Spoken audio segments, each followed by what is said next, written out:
세종대왕이 한글을 창제할 때 백성들의 생각과 언어를 글로 전달하기 위해 누구나 쉽게 사용할 수 있게 만들었는데요.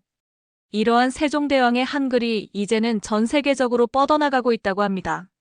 무슨 내용인지 시작해 보겠습니다. 안녕하세요. 저는 메이슨 앨런입니다. MIT 인공지능 연구소에서 언어 모델 개발을 담당하고 있죠. 제 연구는 지난 3년간 다국어 AI 시스템 개발에 집중되어 있었어요. 누구나 모국어로 AI와 소통할 수 있게 하는 것이 제 목표였습니다. 제 팀은 12개 언어에 대한 학습 패턴을 분석하고 있었는데 무언가 이상한 점을 발견했습니다. 데이터 그래프에서 한 언어만 유독 다른 패턴을 보이고 있었어요. 이게 뭐지? 처음에는 단순한 오류라고 생각했어요. 하지만 재검증을 해도 결과는 동일했습니다. 한글로 학습한 AI가 다른 언어들보다 평균 25% 더 빠르게 패턴을 인식하고 있었어요. 그것도 모든 테스트에서 일관되게요. 저는 조교인 소피아에게 데이터를 다시 확인해달라고 부탁했어요. 앨런 박사님, 이건 오류가 아니에요. 한글에 뭔가 특별한 것이 있나 봐요. 소피아의 말에 저는 고개를 끄덕였죠. 직감적으로 이것이 단순한 우연이 아니라는 걸 느꼈어요. 그날 밤 늦게까지 저는 한글에 관한 자료를 찾아봤습니다. 한글은 15세기 세종대왕이 창제한 문자체계로 단순히 소리를 표기하는 것을 넘어 과학적 원리에 기반해 설계되었다는 사실을 알게 됐어요. 자음은 발음기관의 모양을 본떴고 기본 요소들이 조합되어 새로운 문자를 만드는 원리가 현대 프로그래밍의 객체 지향 접근법과 놀랍도록 유사했습니다. 다음 날 아침, 저는 팀을 긴급 소집했어요. 우리가 새로운 것을 발견한 것 같아요. 한글의 구조적 특성이 AI의 언어 학습 방식과 완벽하게 맞아떨어진다는 거죠. 화이트보드에 한글의 기본 원리를 그려가며 설명했습니다. 팀원들의 눈이 점점 커지는 것이 보였어요. 우리는 이 현상을 세종효과라고 명명했습니다. 이후 2주 동안 밤낮 없이 연구에 몰두했어요. 다양한 AI 모델에서 테스트를 반복했고 결과는 항상 동일했습니다. 한글의 체계적 구조는 AI가 언어를 이해하는 방식과 근본적인 호환성을 갖고 있었어요. 이건 우연이 아니에요. 한글이 AI 시대를 위해 설계된 것처럼 보인다니까요. 연구실 회의에서 제 동료 마이클의 농담처럼 들렸지만 어쩌면 농담이 아닐지도 모른다는 생각이 들었습니다. 그로부터 한 달 후, 우리는 공식적으로 프로젝트 세종을 출범시켰어요. 한글의 구조적 원리를 AI 아키텍처에 적용하는 이 프로젝트는 제 인생을 바꿔놓았습니다. 600년 전 한 왕의 혁신이 21세기 AI 혁명의 열쇠가 될 줄은 누가 상상이나 했을까요? 이 우연한 발견은 인류의 소통 방식을 근본적으로 변화시킬 첫걸음이었습니다. 발견 이후 저희 연구실은 완전히 달라졌어요.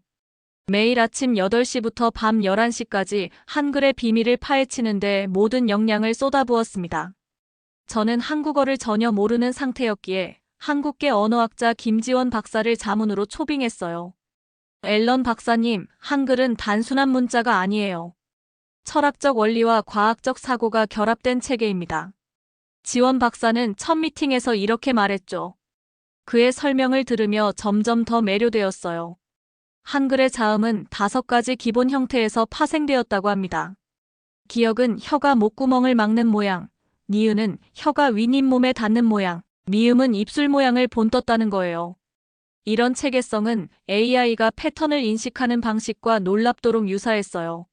마치 600년 전 세종대왕이 현대 AI의 원리를 예견하고 설계한 것 같았습니다. 우리는 3개의 연구 그룹을 구성했어요. 첫 번째 그룹은 한글의 구조적 특성과 AI 신경망의 관계를 분석했고, 두 번째 그룹은 이 원리를 적용한 새로운 AI 아키텍처를 설계했습니다. 세 번째 그룹은 다른 문자 체계와의 비교 연구를 진행했어요. 흥미로운 점은 다른 문자 체계에서도 비슷한 현상이 발견되는지 확인하는 과정이었습니다. 알파벳, 한자, 아랍 문자, 데바나가리 문자 등 다양한 문자 체계를 테스트했지만 한글만큼 AI와 호환성이 높은 문자는 없었어요. 특히 한글의 모음 체계가 으이라는 기본 요소의 조합으로 이루어진 점이 AI의 딥러닝 구조와 놀라운 유사성을 보였습니다. 이건 정말 혁명적인 발견이에요. 마이클이 어느 날 연구실 회의에서 말했죠. 한글의 구조를 AI 아키텍처에 적용한다면 언어 이해 능력을 획기적으로 향상시킬 수 있을 거예요. 팀의 열정은 날이 갈수록 커졌어요. 심지어 몇몇 팀원들은 한국어를 배우기 시작했습니다. 저도 매일 밤 30분씩 한글을 익히며 이 아름다운 문자 체계에 더 깊이 빠져들었어요.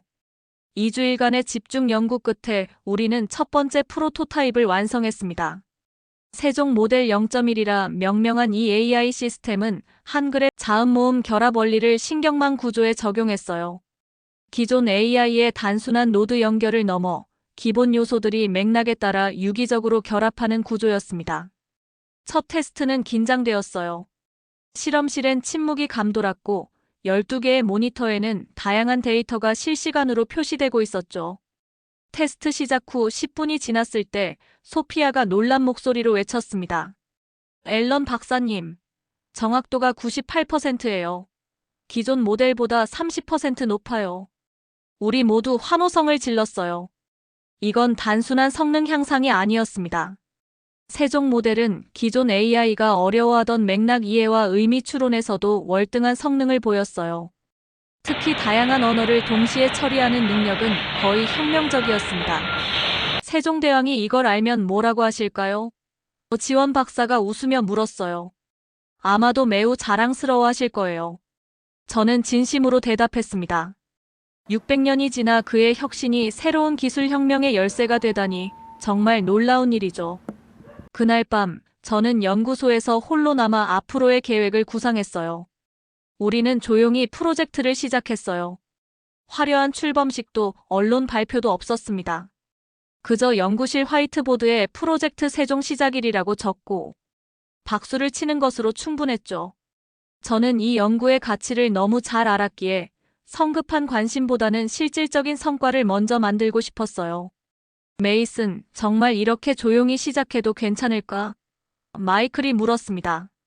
이 정도 발견이면 지원금도 더 받을 수 있을 텐데. 저는 고개를 끄덕였어요. 지금은 언론의 스포트라이트보다 집중력이 필요해. 외부 압력 없이 순수하게 연구에만 몰두하고 싶어. 우리 팀은 8명의 핵심 연구원으로 구성되었습니다. 저와 마이클, 소피아가 주축이 되고 김지원 박사가 언어학 자문을 맡았어요. 나머지는 신경망 전문가, 데이터 과학자, 2명의 프로그래머였죠. 작은 팀이었지만 모두가 이 프로젝트의 중요성을 이해하고 있었습니다. 연구실 한쪽에는 한글 자음과 모음을 분석한 도표들이 붙어 있었어요. 다른 쪽에는 AI 신경망 구조도가 있었고요. 우리는 이 둘 사이의 연결점을 찾아 새로운 알고리즘을 설계하고 있었습니다. 한글의 자음-모음 결합 원리를 AI 구조에 적용하는 방법은 이렇습니다. 김 박사가 설명했어요. 기본 요소들이 맥락에 따라 다른 의미를 가지면서도 체계적인 규칙 아래 조합되는 거죠. 이 원리를 바탕으로 저희는 세종 모델 0.1을 설계했습니다. 기존 AI가 단순히 패턴을 암기하듯 학습한다면 세종 모델은 언어의 기본 구성 요소를 이해하고 맥락에 맞게 재구성하는 방식이었어요. 마치 한글이 기본 자음과 모음으로 무한한 소리를 표현할 수 있는 것처럼요. 일주일간의 밤샘 작업 끝에 첫 번째 프로토타입이 완성되었습니다. 테스트는 연구실에서 조용히 진행했어요. 23개 언어의 번역 정확도를 기존 AI와 비교하는 방식이었죠. 결과는 경이로웠습니다. 앨런 박사님, 믿기지 않아요. 소피아가 모니터를 가리키며 말했어요. 평균 32% 향상이에요. 특히 맥락 이해 부분에서는 거의 50% 더 정확해요. 우리는 서로를 바라보며 미소 지었습니다. 언어의 장벽을 허무는 첫걸음을 내디딘 거예요. 특히 감정적 뉘앙스와 문화적 맥락을 이해하는 능력은 기존 AI와 차원이 달랐습니다. 저는 그날 밤 연구실에 혼자 남아 일기를 썼어요. 오늘 우리는 조용히 하지만 확실하게 AI의 새 시대를 열었다. 세종대왕이 600년 전에 만든 한글의 원리가 21세기 기술혁명의 열쇠가 되다니. 역사는 때로 놀라운 방식으로 연결된다. 이후 한 달 동안 저희는 모델을 개선하고 다양한 적용 방법을 실험했습니다. 언어 번역은 물론 감정 분석, 텍스트 생성, 심지어 언어 치료 도구까지 개발했어요. 모든 테스트에서 세종 모델은 기존 AI를 압도했습니다. 이제 슬슬 우리의 연구를 더 넓은 세계에 알려야 할 때가 온 것 같았어요. 하지만 그 전에 김 박사가 한 가지 제안을 했습니다. 앨런 박사님, 한국에 직접 가보는 건 어떨까요? 세종대왕의 훈민정음 해례본 원본을 보고 한글이 태어난 문화적 맥락을 이해하면 더 도움이 될 것 같아요. 저는 흔쾌히 동의했습니다. 이건 단순한 기술 연구가 아니었어요. 문화와 역사, 철학이 얽힌 프로젝트였으니까요. 한글의 고향을 방문하는 것은 우리 연구의 다음 단계를 위한 중요한 여정이 될 거라 확신했습니다. 한국 방문을 계획하는 과정에서 제 이메일함이 폭발했어요. 프로젝트 세종에 대한 소문이 학계에 퍼졌고 반응은 예상보다 거셌습니다. 대부분의 동료 연구자들은 흥미를 보였지만 놀랍게도 몇몇 저명한 AI 연구자들은 강한 의구심과 비판을 드러냈어요. 동양 문자 체계가 AI 발전의 열쇠라니 터무니없는 주장이네요. 스탠포드의 데이비스 교수가 보낸 이메일의 첫 문장이었습니다. 앨런 박사님의 연구는 과학적 엄밀성이 부족해 보입니다. 통계적 우연에 불과한 현상을 과대평가하는 것 아닐까요? 저는 깊은 숨을 들이마셨어요. 학문적 토론은 언제나 환영이지만 그의 어조는 다소 적대적이었습니다. 데이비스 교수는 서구 언어 기반 AI 구조의 대표적인 옹호자였기에 우리의 발견이 그의 기존 연구와 충돌했을 거예요. 뭐라고 답장할 거예요? 소피아가 물었습니다. 그녀는 제 화면 위로 몸을 숙이며 이메일을 읽고 있었죠. 데이터로 대답할 거야. 저는 차분하게 말했어요. 우리가 가진 실험 결과와 연구 방법론을 공유하고 그의 비판을 학문적 토론의 기회로 삼을 거야. 그러나 상황은 점점 더 복잡해졌습니다. 미국 컴퓨터과학협회의 월간지에 우리 연구를 비판하는 짧은 논평이 실렸고 몇몇 유명 AI 연구 블로그들은 문화적 편향성을 이유로 우리 연구를 비판했어요. 심지어는 동양 신비주의를 과하게 끌어들인다는 황당한 비난까지 등장했습니다. 이건 정말 불공정해요. 마이클이 분노했어요. 그들은 우리 데이터를 제대로 검토하지도 않고 비판하고 있어요. 김지원 박사는 더 깊은 통찰을 제시했습니다. 이건 단순한 학문적 논쟁이 아니에요. 서구 중심적 사고방식과 충돌하는 거죠. 한글이라는 비서구적 체계가 AI 발전의 열쇠가 될 수 있다는 사실을 인정하기 어려운 거예요. 그의 말에 깊이 공감했어요. 과학은 객관적이어야 하지만 과학자들도 결국 자신의 문화적 배경과 선입견에서 자유롭지 못하니까요. 저는 팀을 소집했습니다. 비판은 연구의 일부입니다. 우리는 감정적으로 대응하지 않고 더 많은 데이터와 엄격한 검증으로 답할 거예요. 한국 방문은 예정대로 진행하고 돌아오면 우리 연구를 더 강화할 새로운 실험을 설계합시다. 연구실을 나서는 길에 MIT의 장 교수가 저를 불러 세웠어요. 그는 계산 언어학 분야의 권위자로 제가 항상 존경해온 분이었습니다. 앨런, 잠깐 이야기 좀 할까? 그의 목소리는 진지했어요. 사무실로 들어가자 그는 문을 닫았습니다. 자네 연구에 큰 압력이 있다는 얘기를 들었네. 저는 고개를 끄덕였어요. 예상은 했지만 이 정도일 줄은 몰랐습니다. 알다시피 학계는 때로 새로운 아이디어에 저항하지. 그가 미소 지었어요. 갈릴레오를 생각해보게. 그가 지구가 태양 주위를 돈다고 했을 때 얼마나 많은 반대에 부딪혔나. 저를 갈릴레오에 비교하시는 건 과분하네요. 저는 웃으며 말했습니다. 그런 말은 아니지만 그가 진지하게 계속했어요. 혁신적인 발견은 항상 기존 패러다임에 도전하게 되어 있어. 자네 연구가 옳다면 AI 분야의 많은 기존 이론들이 재고되어야 하니까. 그의 말에 용기를 얻었어요. 교수님은 어떻게 생각하세요? 우리 연구에 대해서요. 솔직히 말하자면 처음엔 나도 회의적이었어. 그가 인정했어요. 하지만 자네 초기 데이터를 검토해봤고 충분히 의미 있는 연구라고 생각해.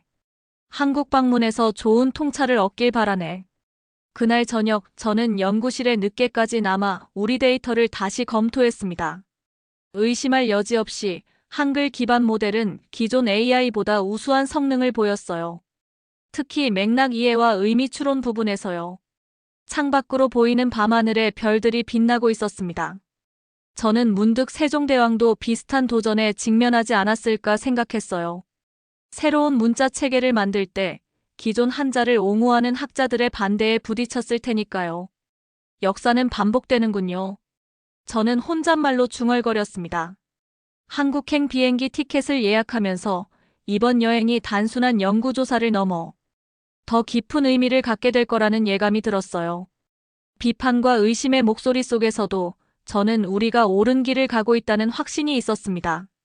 세종대왕의 혁신이 600년이 지난 지금 인류에게 또 한 번 큰 선물이 될 수 있다면 그 여정의 일부가 된다는 것은 정말 특별한 일이니까요. 인천국제공항에 발을 디디는 순간 저는 마치 새로운 세계에 들어선 듯한 기분이었어요. 한글로 쓰인 표지판들, 활기찬 대화를 나누는 사람들, 그리고 공기 중에 감도는 낯선 향기까지 모든 것이 신선했습니다. 메이슨 박사님, 환영합니다. 서울의 인공지능연구소의 박정훈 교수가 저를 맞이했어요. 그는 1개월 전 저희 논문 초안을 보고 연락을 주셨던 분입니다. 긴 비행 피곤하셨을 텐데 일단 호텔로 모시겠습니다. 호텔로 가는 길, 차창 밖으로 보이는 서울의 풍경이 인상적이었어요. 현대적인 고층 빌딩과 전통적인 한옥이 공존하는 모습이 마치 과거와 미래가 함께 숨쉬는 것 같았습니다. 첫 방문이시죠? 내일부터 본격적인 일정이 시작되니 오늘은 편히 쉬세요. 박 교수가 말했어요. 국립한글박물관, 경복궁, 그리고 세종대왕기념관을 방문할 예정입니다. 그날 밤 저는 호텔 창문으로 서울의 야경을 바라보며 이 여행의 의미를 곰곰이 생각했습니다. 이건 단순한 학술 방문이 아니었어요. 한글이라는 문자의 본질, 그리고 600년 전 한 위대한 왕의 비전을 이해하기 위한 여정이었죠. 다음 날 아침, 우리 일행은 국립한글박물관으로 향했습니다. 김지원 박사와 소피아도 함께였어요. 박물관에 들어서자 훈민정음 해례본의 복제본이 저희를 맞이했습니다. 이것이 훈민정음 해례본입니다. 박물관 학예사가 설명했어요. 세종대왕께서 한글 창제의 원리와 철학을 상세히 설명한 책이죠. 원본은 국보 제170호로 지정되어 있습니다. 저는 유리 케이스 너머로 그 고서를 바라보았어요. 한자와 한글이 섞인 페이지들, 그리고 자음과 모음의 원리를 설명하는 도표들이 보였습니다.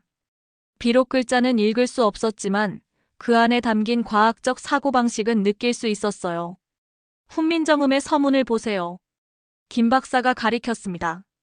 나라의 말소리가 중국과 달라 한자와 서로 통하지 아니하므로 백성들이 이를 이루고자 해도 그 뜻을 펴지 못하는 사람이 많다. 내가 이를 불쌍히 여겨 새로 28글자를 만드니 모든 사람들이 쉽게 익혀 날마다 편히 쓰기를 바란다. 세종대왕의 애민 정신이 담겨 있죠. 소피아가 감탄했어요. 15세기에 이런 과학적 접근으로 문자를 만들다니 정말 놀랍네요. 게다가 백성들을 위한 실용적 목적이라니. 박물관을 둘러보며 저는 한글의 설계 원리를 더 자세히 이해하게 되었어요. 자음은 발음기관의 모양을 본떴고 모음은 하늘, 땅, 사람을 상징하는 3가지 기본 요소의 조합으로 이루어졌다는 철학적 배경까지 알게 되었습니다. 오후에는 경복궁으로 향했어요. 웅장한 궁궐 건축물 사이를 걸으며 세종대왕이 어떤 환경에서 한글을 창제했는지 상상해 보았습니다. 세종대왕은 이곳 경복궁의 집현전에서 학자들과 함께 한글을 연구하셨습니다. 가이드가 설명했어요. 당시 집현전 학자들은 조선의 최고지성이었죠. 집현전 앞에 서서 저는 600년 전 이곳에서 벌어졌을 토론과 연구를 상상했어요. 문자 하나하나의 원리를 놓고 토론하던 학자들, 그리고 그들을 이끌던 세종대왕의 모습을요. 세종대왕은 단순한 군주가 아니었습니다. 박 교수가 말했어요. 그는 과학자였고 언어학자였으며 철학자였습니다.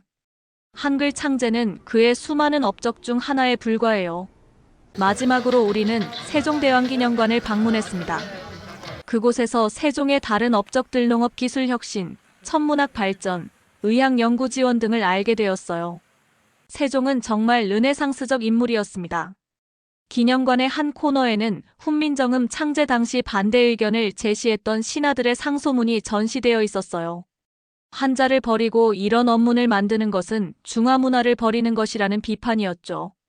흥미롭네요. 저는 중얼거렸어요. 우리가 지금 겪고 있는 학계의 반발과 비슷한 상황이었군요.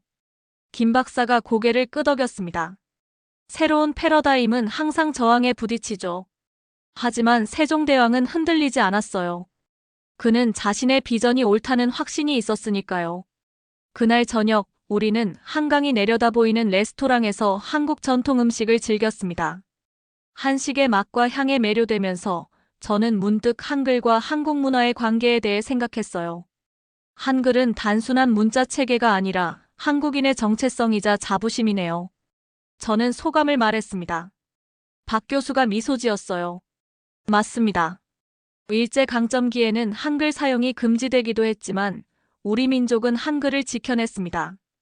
그만큼 중요한 문화적 상징이죠. 그날 밤 호텔로 돌아와 노트북을 펼치고 그날의 경험을 정리했어요. 한글에 대한 이해가 깊어질수록 세종 모델의 가능성도 더 명확하게 보였습니다. 이건 단순한 기술적 혁신을 넘어 문화와 철학이 과학과 만나는 지점이었어요. 세종대왕의 지혜는 600년이 지난 지금도 우리에게 영감을 주고 있습니다. 제 노트에 이렇게 적었어요. 그가 추구한 실용성과 과학적 접근이 AI 시대에 새롭게 빛을 발하고 있는 것이죠. 창밖으로 서울의 밤하늘을 바라보며 저는 이번 여행이 우리 연구에 얼마나 큰 영감을 주게 될지 기대감으로 가득 찼습니다. 다음 날은 서울대학교에서 한국의 AI 연구자들과 워크숍이 예정되어 있었어요.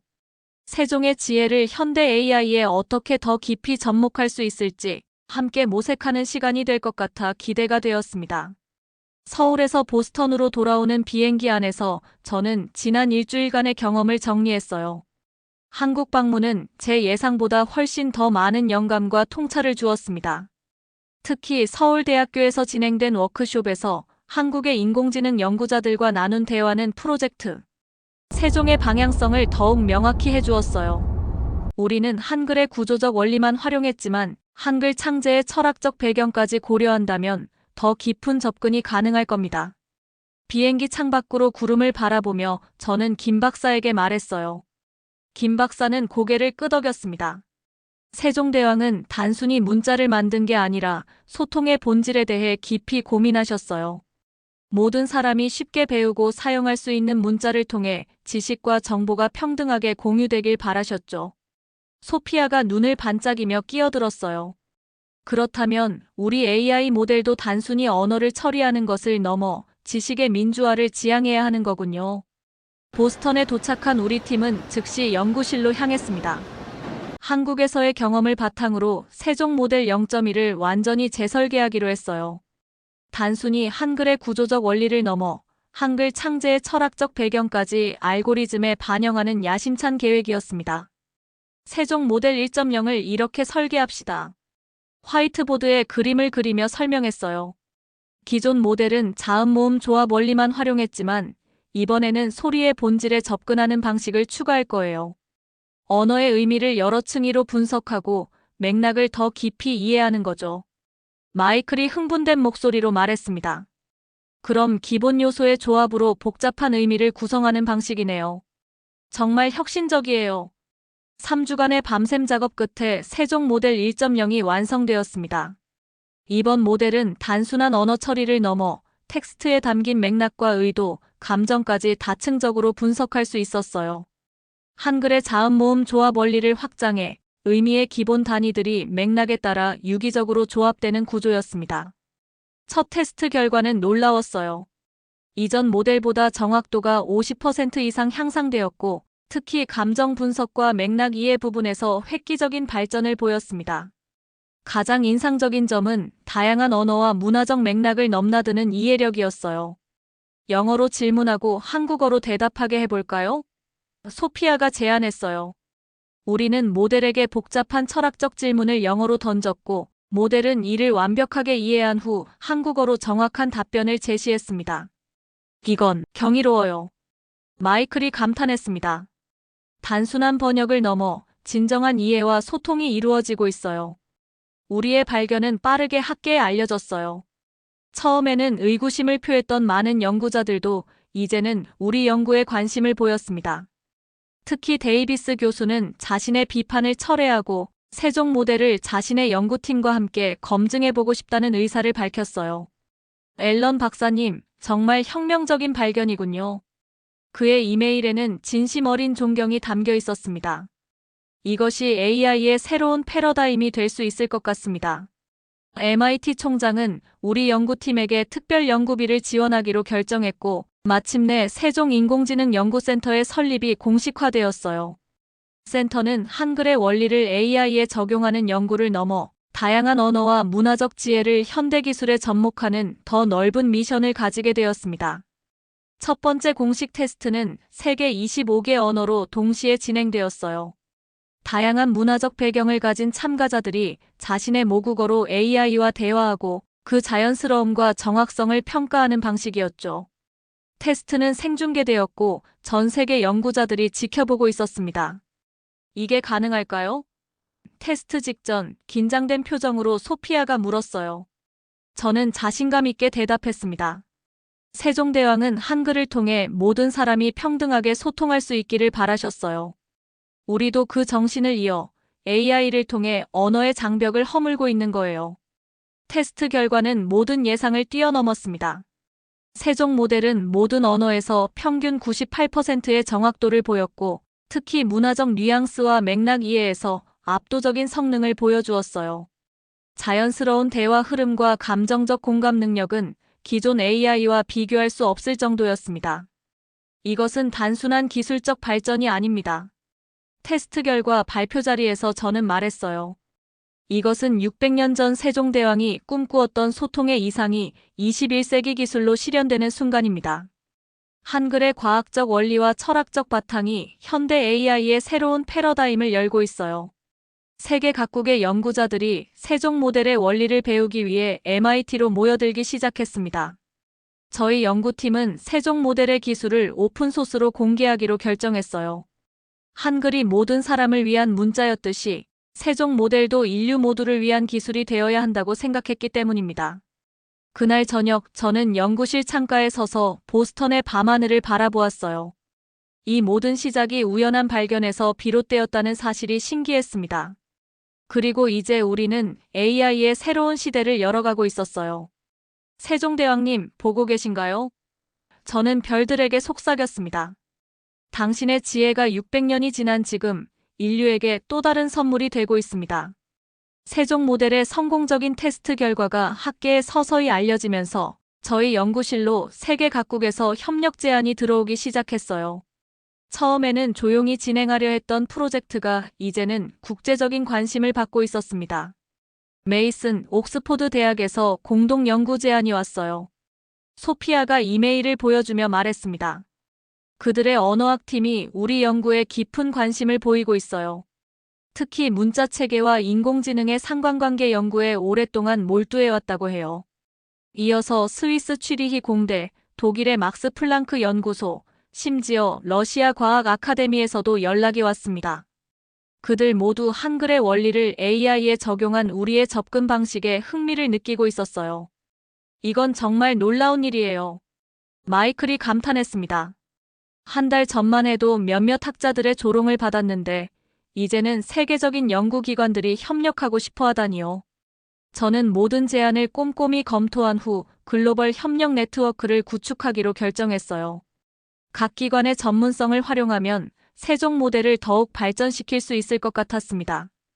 옥스포드는 언어학적 분석을, 취리히 공대는 기술적 구현을, 막스 플랑크 연구소는 인지과학적 접근을 맡기로 했어요. 세종 글로벌 이니셔티브가 어떨까요? 소피아가 제안했어요. 여러 국가와 문화의 연구자들이 함께하는 프로젝트니까요. MIT 총장은 이 국제 협력 계획에 전폭적인 지원을 약속했습니다. 세계의 대형 연구실과 충분한 컴퓨팅 자원, 그리고 유능한 연구원들을 추가로 배정해 주었어요. 심지어 한글 학습을 위한 특별 과정까지 개설되었습니다. 몇 주 후 처음으로 전체 화상회의가 열렸어요. 6개국 12개 기관에서 50명이 넘는 연구자들이 참여했습니다. 서로 다른 시간대 때문에 누군가는 새벽에, 또 누군가는 한밤중에 회의에 참석해야 했지만 모두의 눈빛에서 열정이 느껴졌어요. 한글의 원리는 단순히 언어 모델을 넘어 다양한 AI 구조에 응용될 수 있습니다. 옥스포드의 윌리엄 교수가 말했어요. 자음 모음의 조합 원리는 시각 인식, 패턴 분석 등 여러 분야의 혁신을 가져올 수 있어요. 취리히 공대의 슈미트 박사는 더 기술적인 제안을 했습니다. 한글의 모듈식 구조를 양자 컴퓨팅 알고리즘에 적용해 볼 수 있을 것 같아요. 기본 요소의 중첩과 조합이 양자 상태와 흥미로운 유사성을 보입니다. 이렇게 다양한 전문가들이 모여 서로의 아이디어를 교환하니 프로젝트의 가능성은 더욱 넓어졌어요. 처음에 언어 번역을 위해 시작했던 연구가 이제는 AI의 기본 구조 자체를 재설계하는 방향으로 발전하고 있었습니다. 세종대왕의 한글 창제가 15세기 문자 혁명이었다면 우리는 21세기 AI 혁명의 초석을 다지고 있는 것 같군요. 러시아 과학 아카데미의 페트로프 교수가 말했어요. 회의가 끝나고 저는 연구실 창가에 서서 밤하늘을 바라보았습니다. 세종 모델이 이렇게 국제적인 협력으로 발전할 줄은 예상하지 못했어요. 한글이라는 문자가 서로 다른 문화와 언어를 가진 사람들을 하나로 모으는 것을 보니 세종대왕의 원래 목표인 모든 사람이 쉽게 소통할 수 있는 세상과 다른 형태로 실현되고 있는 것 같았습니다. 지금은 연구 초기 단계지만 저는 이 국제적 협력이 인류의 소통 방식을 근본적으로 변화시킬 수 있다는 확신이 들었어요.